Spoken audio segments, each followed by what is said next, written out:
Perbedaan leluhur, jin, dan entitas bentukan alam. Mau ngebahas tentang perbedaan antara jin, leluhur, dan entitas bentukan alam ya.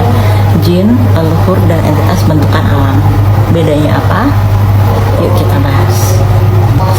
Aku disclaimer dulu ya, setiap video yang aku bikin itu berdasarkan pengalaman aku pribadi. Jadi pengamatan dari pengalaman aku pribadi guys. Mau itu orang mau setuju mau enggak ya terserah, karena itu pengalaman aku pribadi yang pengen aku sharing aja ya. Gitu. Jadi perbedaannya adalah leluhur dan jin itu berbeda guys. Jin itu terlahir dari perkawinan ya. Jadi sejak lahir sejak lahir itu memang mereka itu udah berbeda dimensi dengan kita. Itu untuk jin ya. Mereka itu terlahir dari proses perkawinan, dan proses perkawinan kehidupan mereka dari awal sampai akhir itu di dimensi yang berbeda dari kita.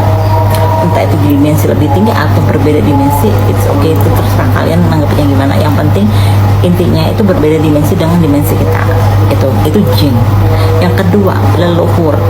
Nah, leluhur ini lahir dari perkawinan, itu ya di dimensi kita ini. Paham? Jadi leluhur ini dulu juga manusia yang lahir dari proses perkawinan juga, terlahir di dunia 3 dimensi yang seperti kita ini sekarang. Tapi mereka sudah berpindah dimensi leluhur sekarang tuh, entah itu dengan proses meninggal dunia atau moksa ya, itu mereka sudah berpindah dimensi. Oke, berpindah dimensi. Nah, yang ketiga adalah unsur alam. Entitas bentukan unsur alam. Nah, entitas bentukan unsur alam ini mereka terlahir atau terbentuk bukan dari proses perkawinan. Oke. Itu proses dari manifestasi. Ngerti? Jadi entitas bentukan alam ini biasanya itu mereka itu bentukannya negatif biasanya ya, ada yang positif ada, tapi biasanya paling banyak dijumpai tuh yang negatif. Karena apa? Karena itu adalah sisa energi yang dikeluarkan oleh makhluk-makhluk yang lain termasuk manusia. Tuh, ini kelakuan orang-orang yang suka grounding, melepaskan energi-energi negatif.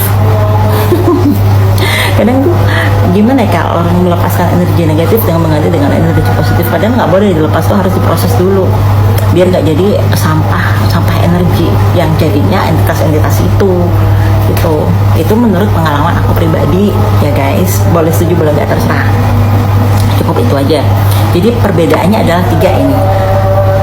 Leluhur jin ini mereka dari lahir sampai mati itu di dimensi yang berbeda. Oke. Dari lahir sampai meninggal itu di dimensi yang berbeda dengan kita, dan itu mereka terlahir ya dari proses perkawinan. Oke.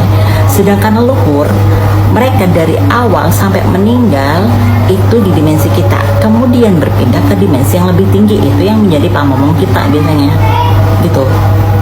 Entah itu proses meninggal atau moksa. Dan leluhur ini dulu itu terlahir ya dari atau terbentuk dari proses perkawinan. Oke, perkawinan orang tuanya ya. Pokoknya divine masculine, pokoknya feminin dan masculine itulah. Sedangkan yang unsur alam ini unsur yang terbentuk dari manifestasi makhluk yang lainnya.